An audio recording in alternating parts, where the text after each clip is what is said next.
At my husband's funeral, as I stood over his coffin, drowning in grief, a message lit up my phone.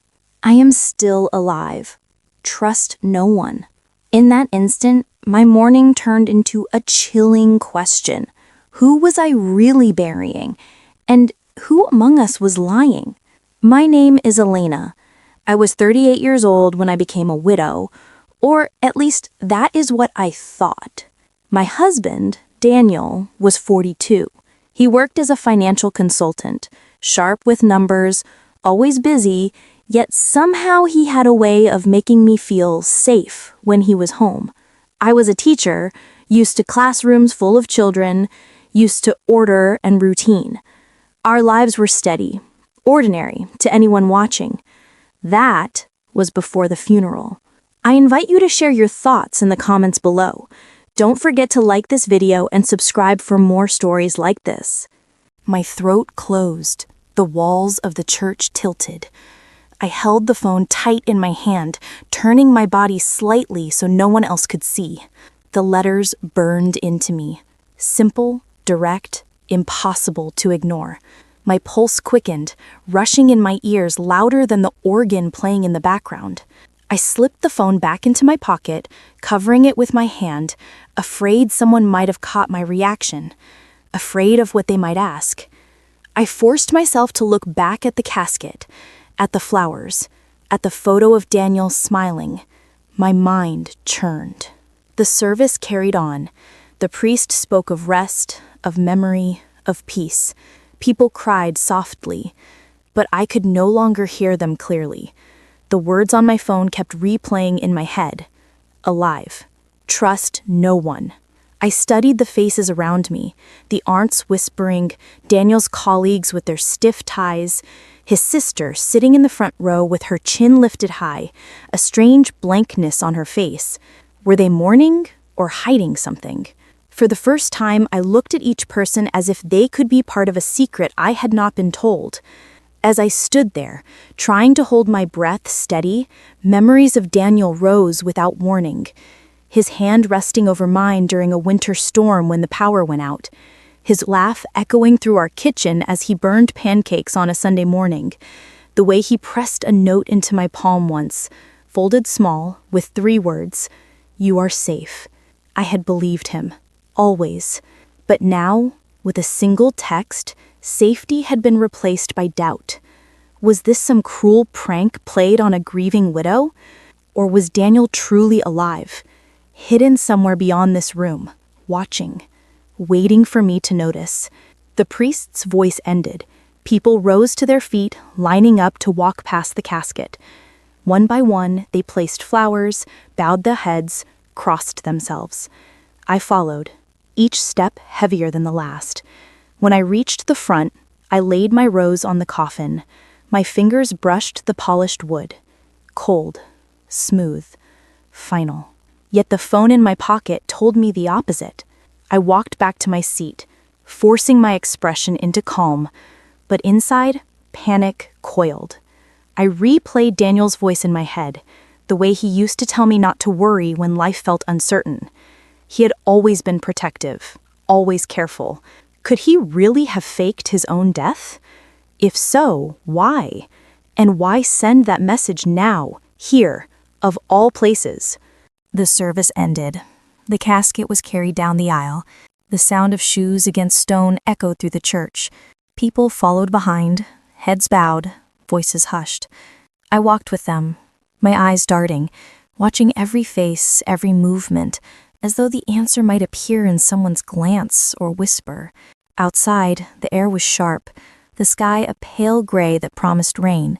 The hearse door closed with a dull thud, sealing the casket inside. As it pulled away, a murmur rippled through the crowd, sorrow mixed with curiosity. Some eyes turned to me, measuring my composure. I folded my arms, pressing the phone against my side. I did not weep. I could not.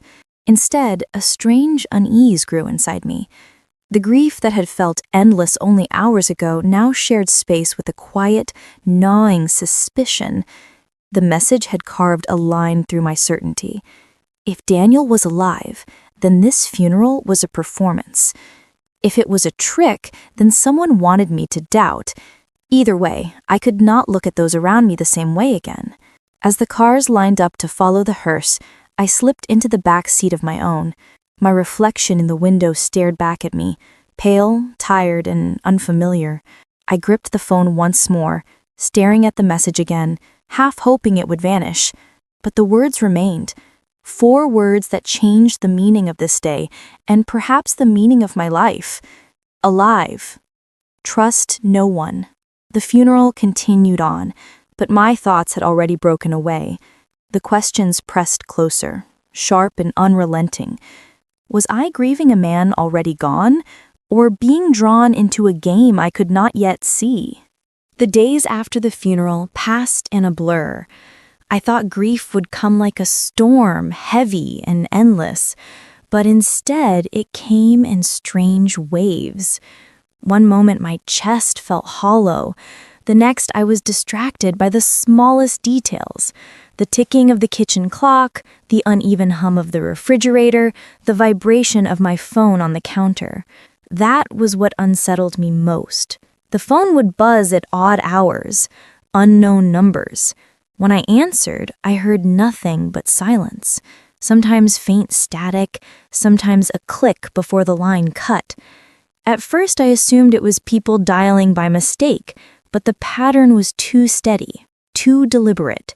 At night I lay awake, phone in hand, watching the screen glow in the dark. Every shadow in the room looked different now, as if the world had shifted slightly out of place. I found myself listening for footsteps, listening for keys at the door, even though I knew no one was coming. On the 4th day, Detective Harris stopped by. He was the officer assigned to Daniel's case. He sat stiffly in my living room chair, a broad man with close-cropped hair and the kind of steady gaze that left no room for questions. His notebook rested on his knee, but he hardly glanced at it. He spoke calmly, as though rehearsed. "Your husband's car was found off the highway, burned. The body inside was badly damaged, but the DNA matched. I know this is difficult, but you need to accept the facts." His voice was firm, final, like the closing of a door. I nodded, but I could not stop the thought running beneath his words. If the evidence was so clear, why did Daniel's ring not appear among his belongings? It was the first inconsistency. Daniel never removed that ring, not when he worked late into the night, not when he washed dishes, not even when he went jogging in the summer heat. He used to twist it on his finger when he was thinking. To see it missing felt wrong, like a piece of him had been erased. The second came when I checked the papers left on his desk. A thick folder sat half hidden under unopened mail. Inside, I found his life insurance policy.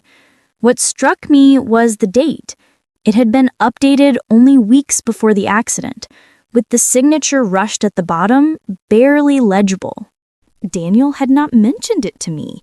We always discussed financial decisions together. Why would he keep this from me? And why now? The third inconsistency was harder to shake. At the funeral, when the crowd pressed close to offer condolences, I had noticed a man near the back. He wore a dark coat, his collar raised, his eyes fixed not on the casket, but on me. Before I could step toward him, before I could even ask who he was, he slipped out of the church. I searched the crowd outside later, but he was gone. No one I spoke to claimed to know him. The image of his gaze stayed with me, steady and unblinking, as though he had come not to mourn, but to watch. That night, as I sat at the kitchen table with the folder of papers spread before me, my phone lit up again. Another message. This time, the words were longer. They staged it. Don't speak. Watch your back. I read the message again and again, each word tightening around me like a rope. If it was truly Daniel, then his death was not an accident at all. If it was someone else, then they knew far too much. I thought of Detective Harris, his firm insistence that the case was closed. too firm, almost pressing me to stop asking questions. His visit replayed in my mind, his calm voice layered with something harder beneath it. I thought of Daniel's sister, Margaret. At the funeral, she had sat straight-backed, her expression flat, her eyes darting from one person to the next, as though checking for reactions. In the days that followed, she called me often, but her questions were strange. She asked about Daniel's office, about whether I had gone through his belongings yet, about whether the insurance company had contacted me. She dressed her words in sympathy, but I could hear the edge beneath them. Then there was Thomas, Daniel's business partner. He had always been warm with me, always full of jokes when he visited our home. But now, when I passed him in the street 2 days after the funeral, he turned his head and walked quickly away. He did not stop to offer comfort. He did not even raise his hand in greeting. The web around me tightened. Each small action, each missing word pointed towards something larger. I walked through the house at night with the lights off, trying to hear if anyone lingered outside. I checked the locks twice, sometimes 3 times. The creak of the floorboards beneath my own feet startled me, but it was the messages that unsettled me most. Always short, always without sender. The tone was sharp, urgent, stripped of warmth. If Daniel was alive, he was not writing to comfort me, he was writing to warn. I began to notice more. The blinds in my living room were shifted slightly, as though touched. The mail left in my box looked rearranged, envelopes bent in odd angles. A neighbor mentioned seeing a car idling across the street late at night, headlights off, leaving only when someone stepped outside. I said nothing. The message had told me not to. Silence became my shield. Outwardly, I nodded when friends spoke of Daniel's kindness. I thanked them for their prayers. Inwardly, my thoughts spiraled in circles, questions piling faster than I could answer them. Was the body in the car truly his? If so, why was the ring gone? If not, who had burned in his place? Why had the insurance policy been rushed? And who benefited most from it? Who was the man at the funeral? And why had he stared at me instead of the coffin? Each detail was a thread. Each thread led to a knot I could not yet untangle. By the end of the week, my life no longer felt like my own. Every word, every glance carried weight. Margaret's calls, Thomas's silence, Detective Harris's certainty, all pressed against me, demanding I accept one version of events, while another whispered beneath it. The message on my phone glowed in my mind. They staged it. Don't speak. Watch your back. I followed that warning. I spoke less, observed more. The people I once trusted became shadows. Their smiles no longer comforted me. Their kindness felt rehearsed. The house, once full of Daniel's presence, felt like a stage set, waiting for the curtain to drop. I walked through the rooms, touching the objects he had left behind, trying to measure truth in the absence. His coat still hung by the door. His notebook sat in a neat stack on the desk.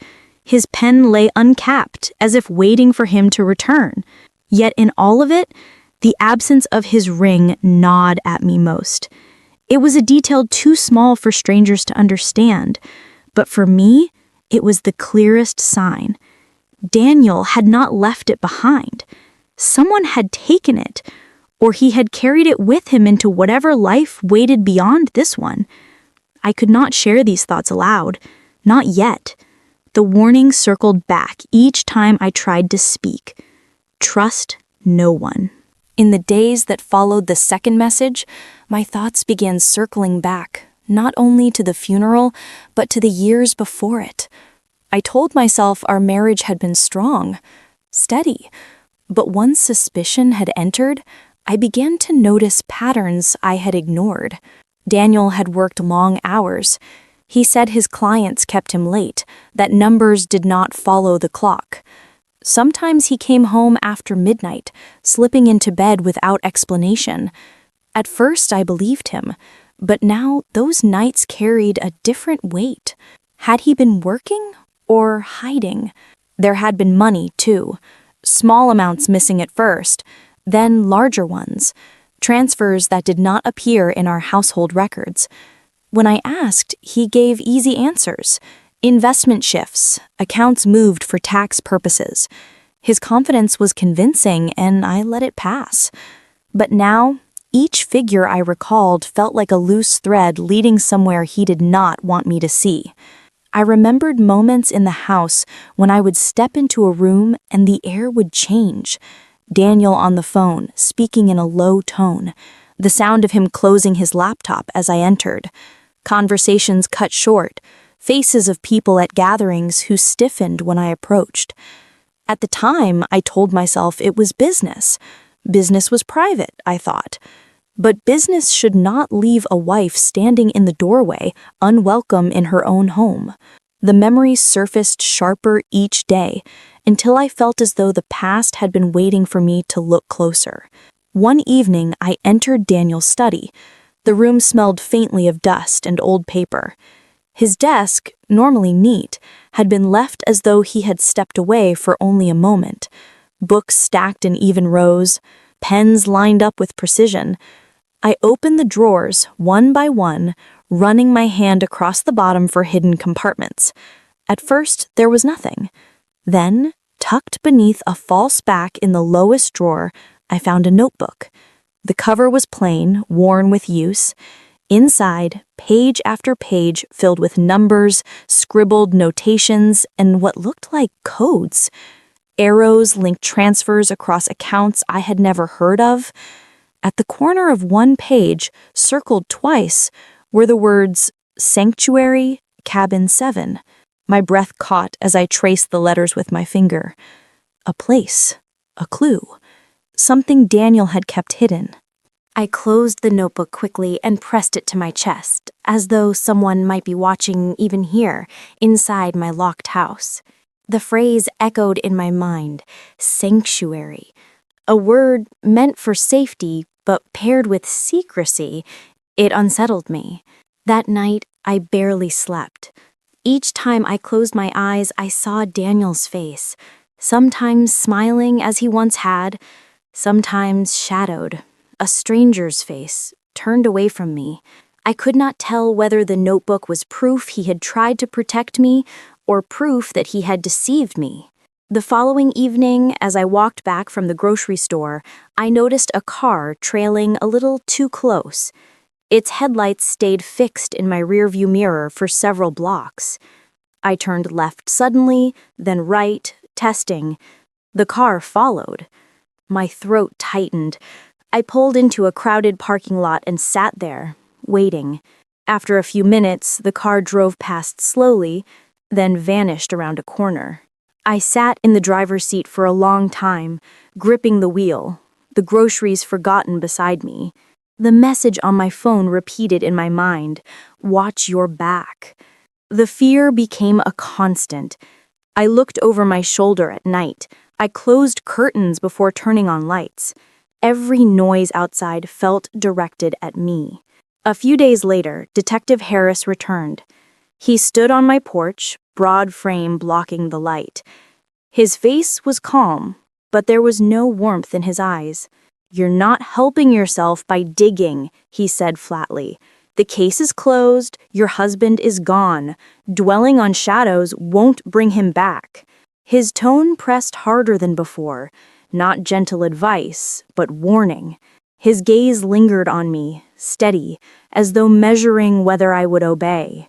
I forced myself to nod, to appear compliant, but inside my thoughts raced. Why was he so invested in shutting me down? Why the emphasis, the pressure?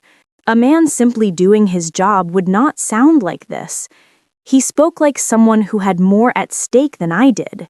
When he left, I locked the door and leaned against it, my hands trembling. Each visit from him left me with the sense that I was not only being guided away from the truth, but actively pushed. The notebook lay hidden under my bed, Each night, I pulled it out, turning the pages slowly, studying the codes.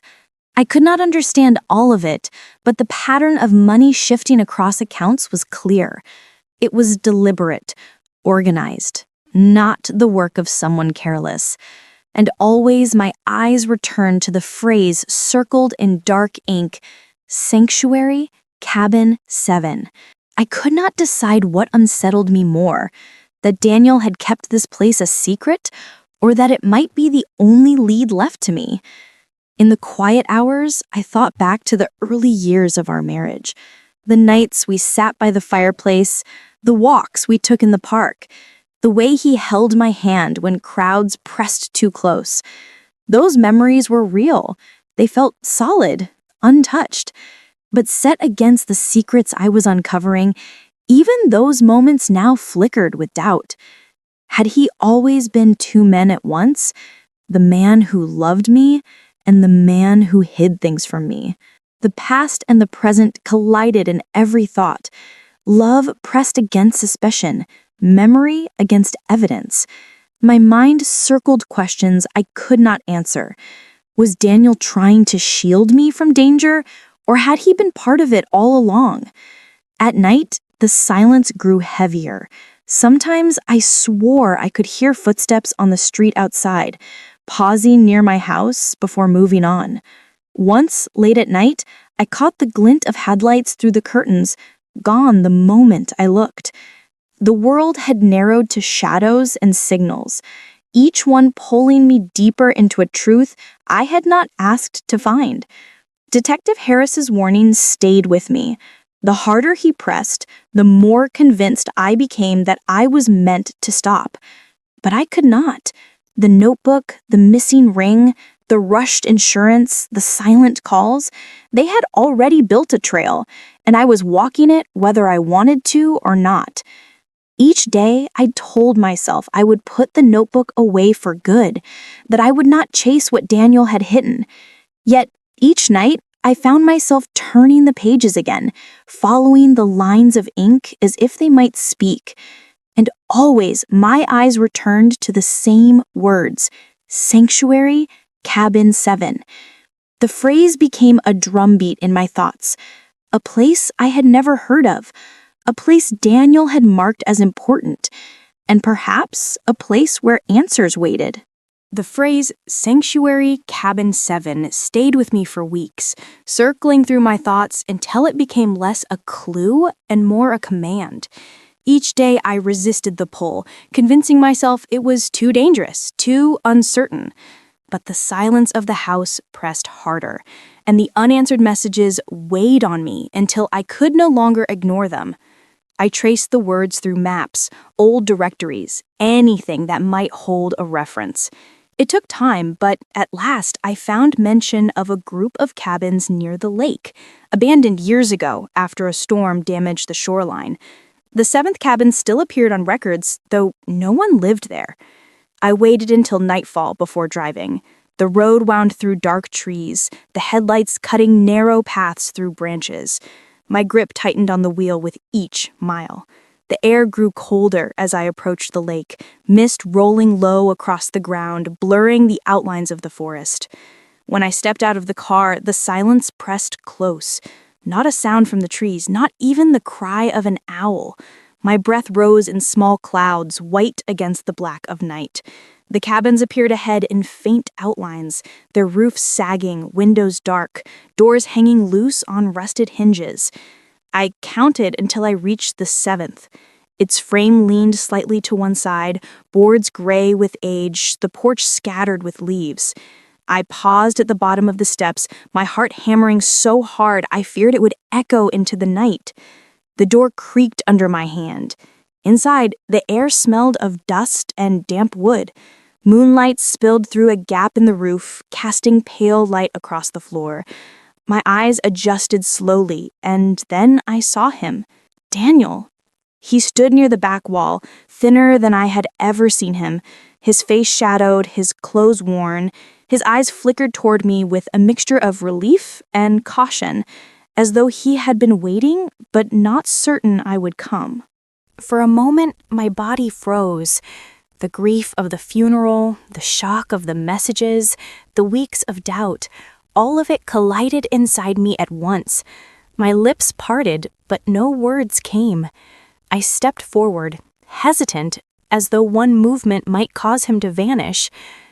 "Elena," he said softly. His voice was the same, familiar, yet thinner, strained.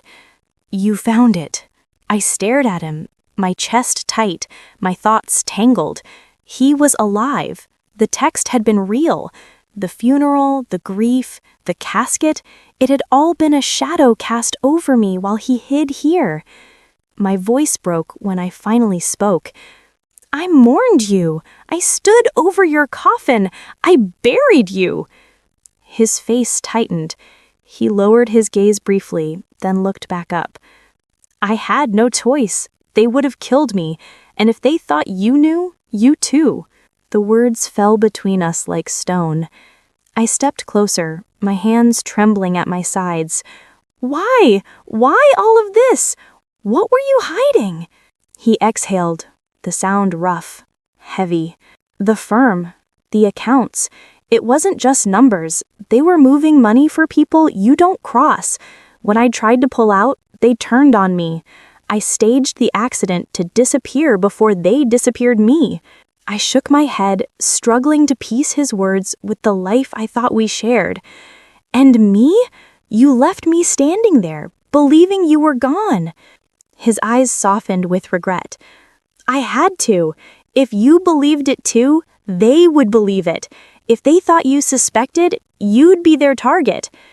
Anger and relief fought inside me. My hands ached from how tightly I clenched them. I wanted to embrace him, to hit him, to demand answers, to hold him until the weeks of emptiness faded. Instead, I stood frozen, watching him, trying to decide if I could still trust the man in front of me. "Someone close helped them," he said suddenly. His tone sharpened. "I don't know who yet, but it's inside the family. That's why I couldn't risk contact. That's why I had to keep you in the dark." The thought sunk in slowly. A face flashed in my mind, Margaret, with her strange calls. Then Thomas, avoiding me in the street. The words of Detective Harris, pressing me to stop asking questions. The circle tightened, and I realized he was right. The danger was not far away. It was here, close, breathing down my neck and the people I once trusted. Daniel stepped forward, his frame unsteady, but his eyes locked on mine. "I never stopped loving you. I never wanted this. But if I had stayed, if I had told you, you'd already be gone." My throat ached. The words I wanted tangled into silence. At last, I whispered, "You let me mourn you." His face cracked, his jaw tightening. It was the only way. The cabin felt smaller with each passing second, the shadows pressing closer, the silence outside filled with unseen threats. My heart fought between fury and love, between the need to run from him and the urge to stay. I turned my gaze away, staring at the cracked floorboards, trying to steady my breathing. What happens now? Daniel's reply was low, certain. "Now we find proof. Now we make them answer for what they've done. But we can't trust anyone. Not your family, not my partner, not even the police. Only us." The words settled heavy inside me. He was asking me to step out of grief and into danger, to follow him into a world I had never chosen. Yet, looking at him, alive, fragile, marked by fear but standing in front of me, I knew I could not walk away. The silence stretched, filled with the weight of all I wanted to say but could not.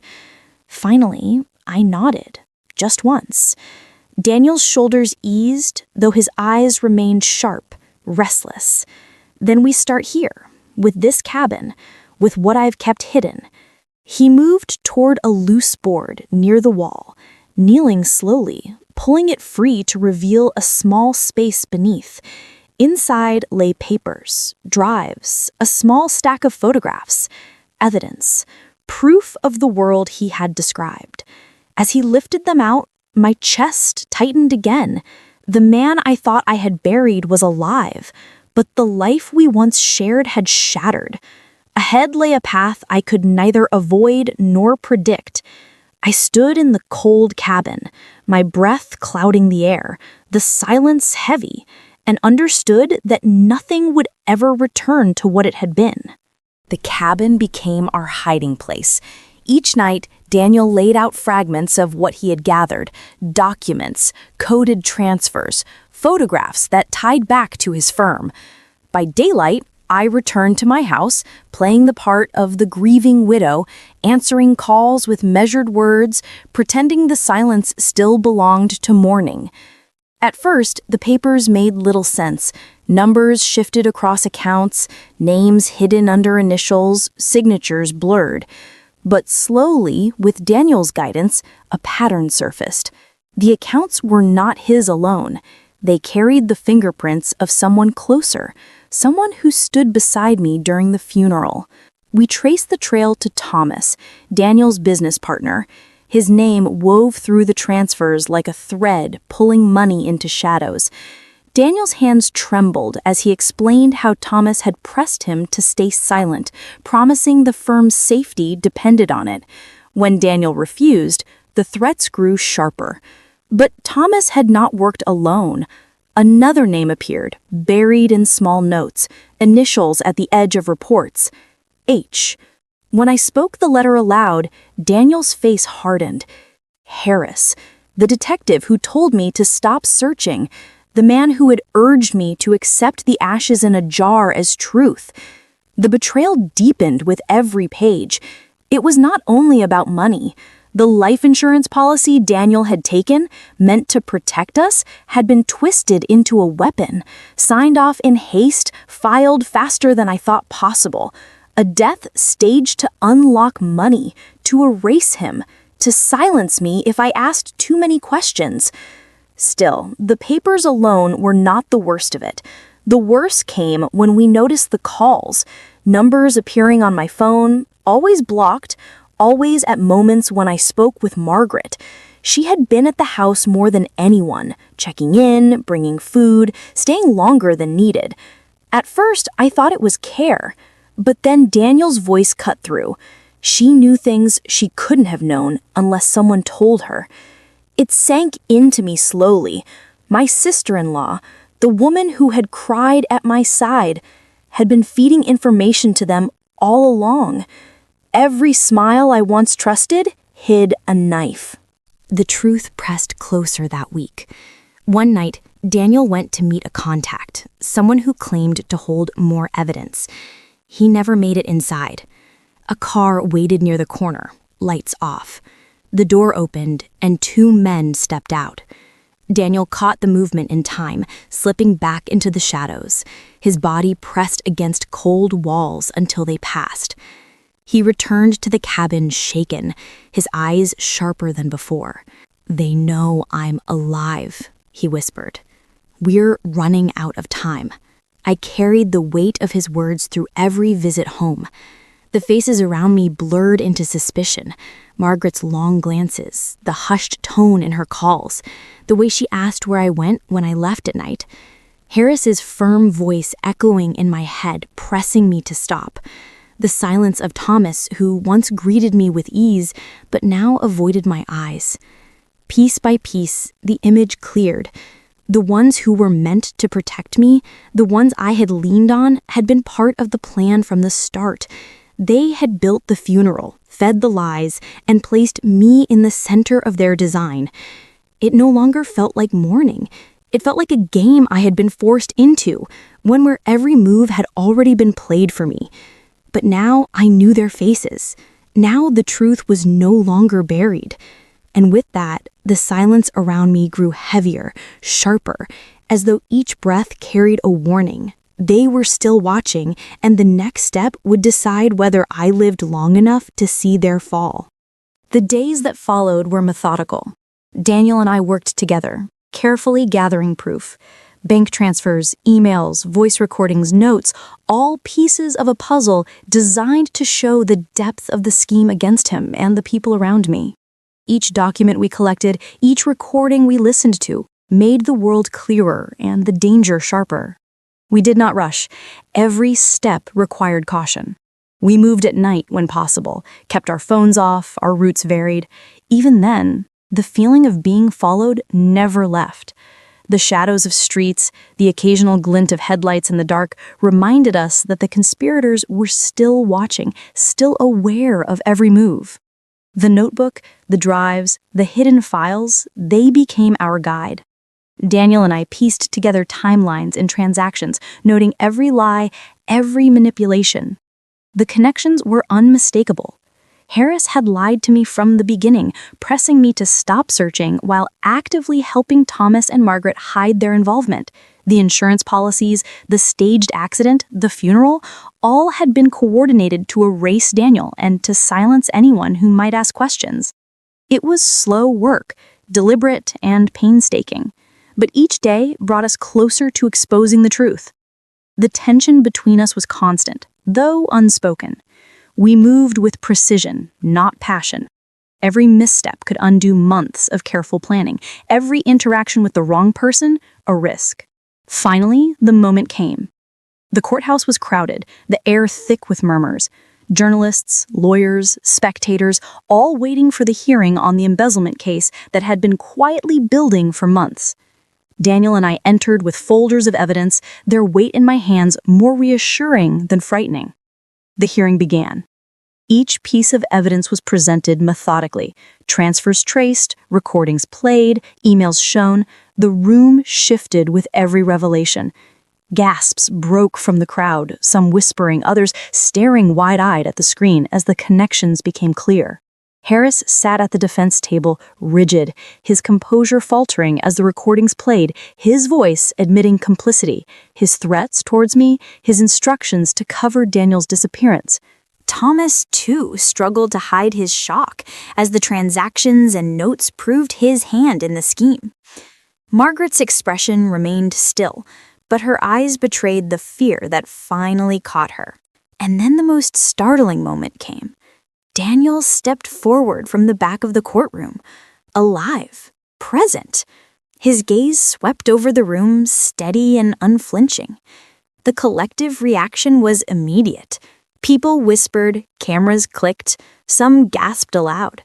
My pulse remained calm. I did not celebrate. I did not speak. I simply watched. The men who had tried to erase him, who had tried to manipulate and deceive, were now exposed.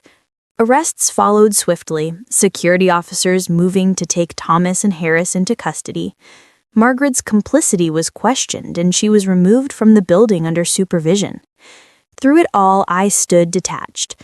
The weight of grief and suspicion had sharpened into a quiet focus. I did not need applause or acknowledgement.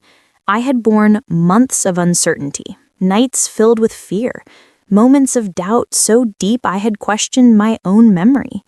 Standing there, I felt none of the relief others expected. Later, outside the courthouse, the sun was pale but rising. Crowds lingered, journalists whispered to one another, Daniel by my side, still cautious but steady. We walked quietly, neither of us speaking immediately, letting the moment settle between us. I thought of the woman I had been before the messages, the funeral, the nights of following shadows and piecing together clues. That woman no longer existed. The grief, the trust, the certainty, all had been buried along with the casket I had stood over weeks before.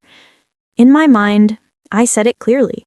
I buried a man who wasn't dead, but I also buried the woman who trusted blindly. That part of me is gone. I looked at Daniel. His expression was worn but composed. Survival had left its marks, as had the months of hiding and uncovering the truth. I did not feel joy in the way others might expect. Instead, there was a clarity, a stillness that came from knowing we had faced the danger and walked out intact. We left the courthouse without a word to anyone. The crowd thinned behind us. a world still filled with noise and motion. I held my phone loosely at my side. No new messages. The warning had ended. For the first time in weeks, I felt the air in my lungs as though I could take it fully. The world around me was not safe, not entirely, but the weight pressing against my chest had lifted. We returned to the cabin, our temporary base, knowing that some shadows would remain, but they would no longer dictate our movements. Each document, each note, each photograph collected was a step toward reclaiming control. As we walked through the quiet rooms, I noticed the small details I had long ignored. The floorboards, slightly warped but solid, the dusty windows letting in the morning light, the notebooks lined up neatly, evidence secured. In these details, I felt a calm I had not known in months. I realized then that survival was not about anger or triumph. It was about understanding, about moving forward without illusions. The past was no longer a chain, but a reference point, guiding the steps I would take next. And in that calm, quiet moment, I understood. I had endured, I had seen the truth, and I had learned to trust my own instincts above all else. The world remained unpredictable, filled with those who hid behind smiles and false words, but I had walked through it and emerged intact. I glanced at Daniel. There was no need to speak. We had both carried too much. The road ahead would be long, careful, deliberate, but now, for the first time in months, it felt possible to take it without fear. If this story kept you on the edge of your seat, hit that subscribe button so you never miss another shocking tale. Like the video if it gave you chills, leave a comment sharing what part surprised you the most, and share it with someone who loves the story of secrets, lies, and survival.